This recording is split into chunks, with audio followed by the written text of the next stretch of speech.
A study by the UC Davis Department of Psychiatry says older men are less likely than women to seek treatment for depression. The problem of undertreatment in older men has received little attention. Medical conditions such as heart disease, stroke, and cancer are more prevalent in older adults. Some medications for those illnesses come with side effects that can lead to depression and memory loss. I can't think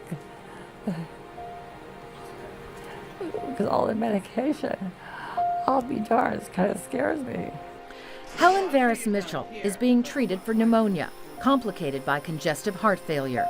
That's awful not to remember. That's why they have to eradicate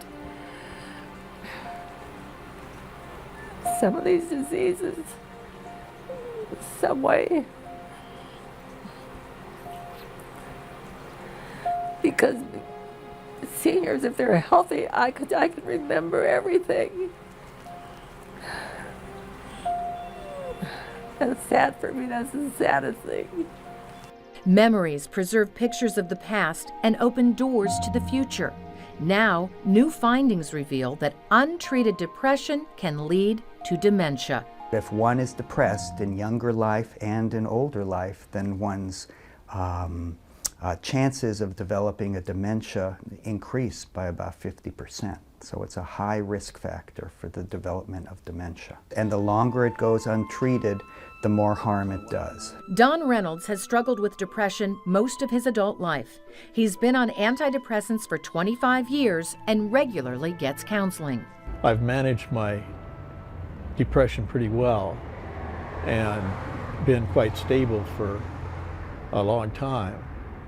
And one thing that's been very important for me is coming to terms with depression, not being embarrassed by it or accepting it as kind of part of my life, and then managing with it and finding ways to have a satisfactory life. There is a definite brain chemistry thing going on with people who have clinical depression, where half of them will respond very positively to these substances that increase their serotonin in their brains. So it's like diabetes with insulin being off. Similarly, with depression, the serotonin is off. For the most part, I've disguised or kept my depression to myself and smiled even when I didn't feel like smiling. Believe it or not, smiling for the sake of smiling is not a bad thing. And doing nice things for yourself, scientists say, generates a sense of self-worth and well-being. Applying cognitive behavioral therapy techniques could be simplified with older adults to where if they do 4 consciously chosen, deliberately done activities a day that are pleasurable, it'll keep the blues away. Plain and simple. Like Don, the majority of older adults improve with treatment. For everyone of all ages, exercising, eating well, and managing stress will help prevent depression. I've always exercised and I'm careful with my eating.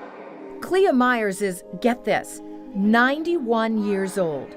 She lives in a retirement community and believes the social interaction keeps her physically and mentally fit. I've been here 11 years, and one thing I always tell people, don't just sit.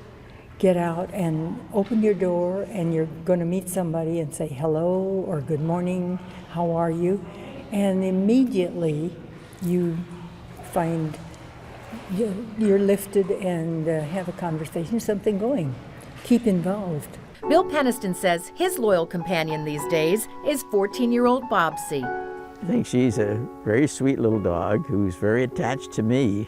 Not that long ago, Bill's wife of more than 50 years was moved into a memory care facility. Since then, he's relied on Bobsy to keep his spirits up. It's wonderful medicine, some of the best medicine in the world. Oh yeah, yeah. No, she's my sweetheart. Yeah, I'm very fond of her.